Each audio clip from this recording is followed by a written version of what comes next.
everyone. Today, I, Vaibhav Tiwari, along with Osama and Shushma, will be presenting the paper titled Pearl, which is prompting large language models to plan and execute actions over logged documents.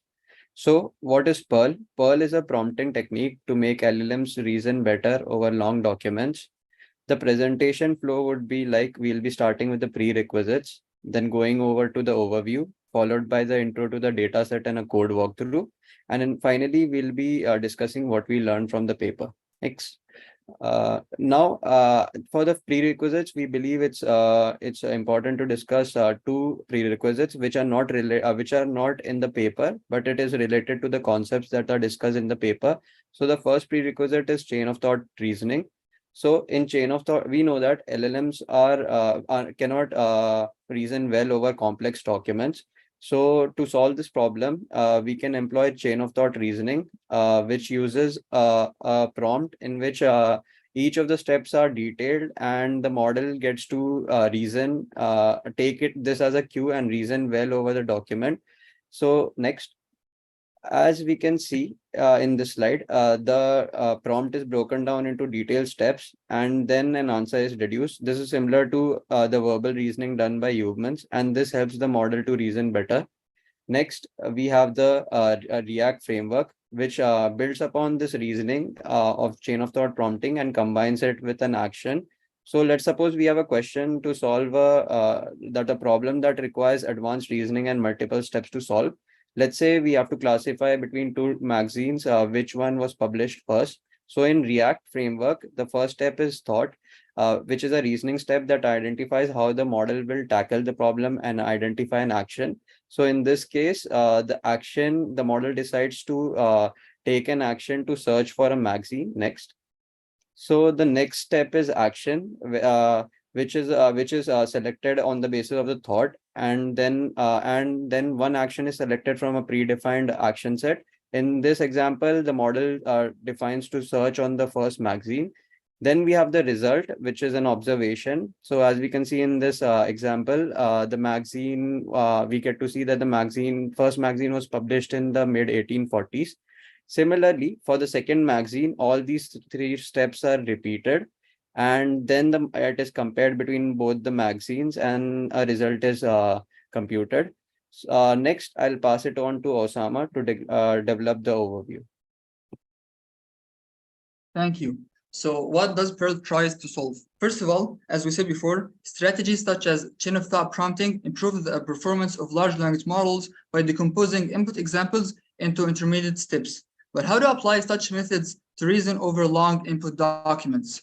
The problem with long documents is that both the decomposition and the output of each intermediate step are non-trivial to obtain. So chain of thought reasoning won't be able to just decompose the input. Here we came up with Perl prompt. So Perl has three stages: action mining, plan generation, and plan execution. In action mining, we encourage the large language model to give us some actions that can be used to answer a question. And then in the plan generation, we give it the already mined actions, and we give it a question like what part of the final scene best connects to the story's opening conversation. And with that question and with the already mined actions, it can come up with a plan to solve this question and give us the answer. And then the final stage, which is plan execution, it executes the plan step by step. So let's talk more about all three of these stages. First of all, action mining. In action mining, we use few shot learning. So we give it some predetermined actions, like some seed actions, like summarize context, where like it provides a general summary about a given context, like another action, which is find reason, which is find the cause of X in a given context. And then we instruct the model, given a question about a long document and the seed action set, come up with new actions that could help to answer the question. And it does actually output some actions that can be executed to solve the question. So like here, what is the alien's mission? It comes up with a very good action, which is find mission of character X from the input context that will be provided. Here we need to note that learning dataset specific actions enables Perl to scale to different domains and tasks. So if we use this action mining step on some novels, so now we have some novel actions for the models, for the novels, okay? So now the model can generalize over other novels without even doing the action mining step on them. But does these action actually work on medical books? It doesn't, because we need to actually do the action mining step again on some medical books so that it can be generalized over other medical books. And the reason for that is the actions that are required to solve questions about medical books are significantly more complex than the actions required to solve some novels actions. Next step, which is plan generation. Plan generation will provide the model with the mined actions from the previous stage, and we instruct the model that now we have a question and we have some mined actions, come up with a plan to solve the question. And here we also use few shot learning, so we provide some seed plans that it can learn from, and then it can generate its own plan given that specific question. And here we note that we don't provide the entire document in this step, because providing the entire document is going to limit the context window, which we need for more few shot examples in the seed plans that we provide to the model. Final step, which is the plan execution, at which the model can execute the plan step by step and doing the assignment of the argument values of actions. So like if we have this action, which is find behavior reason of context and X, then it will extract the part of the document that is going to be the context of this action. Now, Shuohang is going to walk us through the code and tell us more about the quality dataset. Hello. So quality refers to the data set for question answering with long input text. Yes. So that is the long, so this particular terminology is abbreviated as quality. I'll be walking you through the specifics of this data set and how it has been leveraged to implement and also to test the Perl prompting framework. Quality data set has multiple choice questions. It has the question and the multiple choices and also the expected answer. It contains a wide variety of questions, and each question is annotated with what is the amount of context length that it requires. So there could be a variety of questions. For instance, in the next slide, you will see two different examples.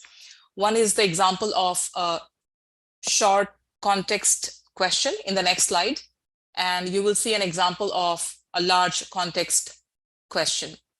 So Osama, if you can move on to the next slide. Action. I'm back now. Okay, I'm sharing the screen. So okay. Quality data set, as I mentioned, it has a wide variety of questions, including questions which are objective in nature and also questions which are subjective in nature. So in this slide, you will see examples of a short context question. For example, who found X and YZ stuff in the streets? It's a very objective question. It will have a very direct answer. The next question is, how would you describe the changes in tone throughout the passage? This means it's not targeting a particular entity. It requires the person who is answering the question to go through the entire text, understand it, comprehend it, draw inferences, and then give the answer. This is a typical example of a long context. And why is it important? Because Perl prompting framework is constrained or restricted by the context length supported by the large language model. Well, we were disconnected for a few seconds, so I would like to rephrase what we have discussed so far. We have discussed what is Perl, the prompting framework, and the prerequisites, that is chain of thought and React framework. And then we discussed the the three stages of Perl prompting, that is action mining, generate the plan, and then execute the plan. Once that is discussed, now I'm going through the quality data set. I give you example of a short context question and a large context question.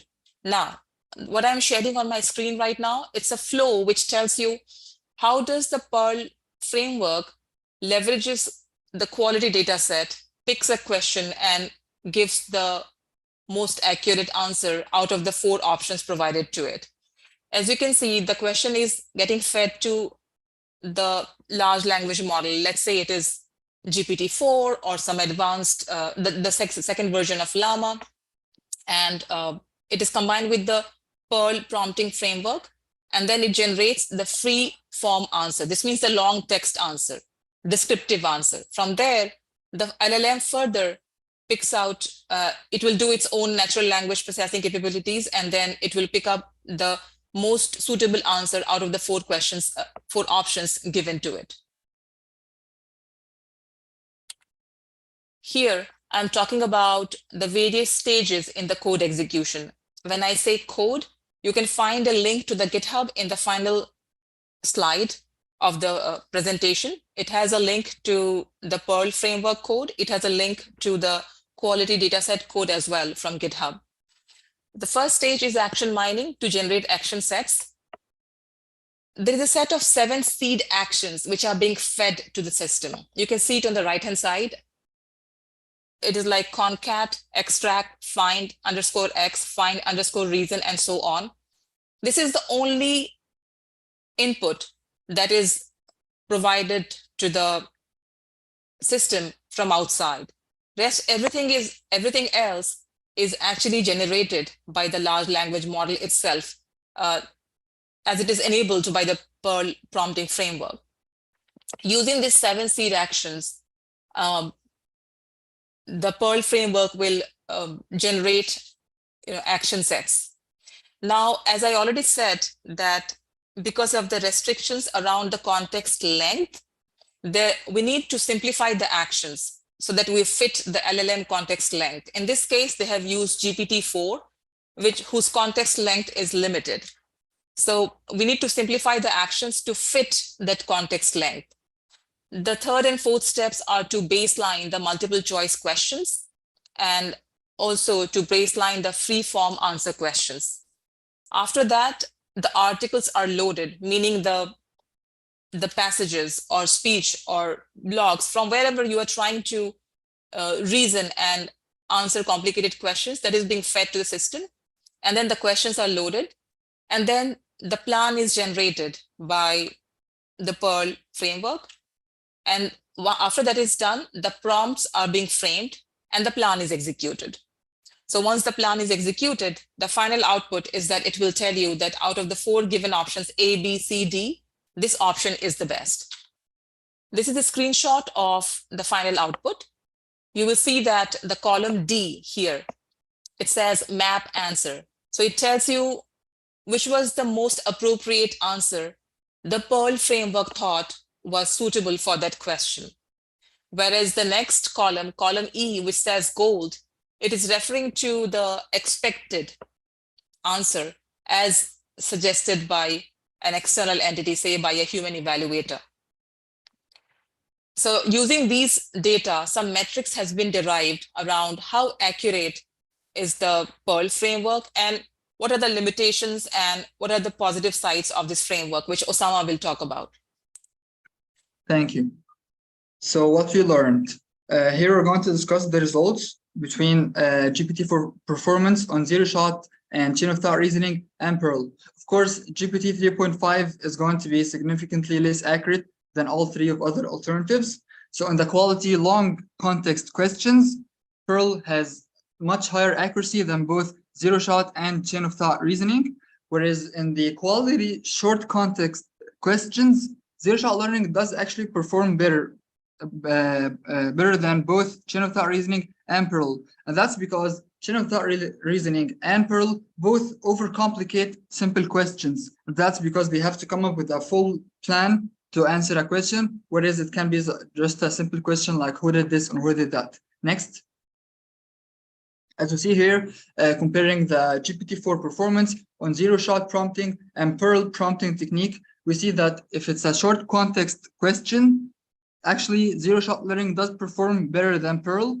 But if we have a long context question, Perl does actually improve accuracy over zero-shot prompting. And the longer the context, the wider the gap between Perl and zero-shot prompting technique. Next, please. Now we talk about the optimal number of actions on the quality long context questions. So when they did the action mining step, they actually came up with 400 actions that can be taken to answer any question. But of course, 400 is too many actions for the model to choose from, and that actually impairs the performance. So they try to delete duplicate questions and merge other questions. So the final number of actions the model can take so that it can perform the highest accuracy, it is 81 actions. And the more actions you provide for the model, the lower the accuracy. Next, please. So the limitations of this Perl prompting technique, which is with an average of 30 examples, they realized that Perl requires 4.4 times more tokens in the prompt and generates 1.3 times more tokens than zero-shot prompting. So that means it's going to be more time-consuming and it's computationally expensive. And of course, for paid large language models, that is going to cost more money. And it also overcomplicates simple questions, as we say, compared to zero-shot prompting technique. And Perl is still bounded by the maximum context window size of the large language model. So cannot actually provide like full documents with thousands of pages. Next. So we have our in conclusion, we have our pros and cons. So the pros is Perl can reason over long documents, and it doesn't take predefined actions. And in the cons, it overcomplicates simple questions, and it's computationally costly and time consuming. Next. That's it for today's presentation. Thank you for listening. And if you have any questions, you can ask me. You can put your questions in the YouTube live, and then we can answer those questions. Okay, so no questions. Great. Thank you for listening, and see you next week. Thank you. Thank you.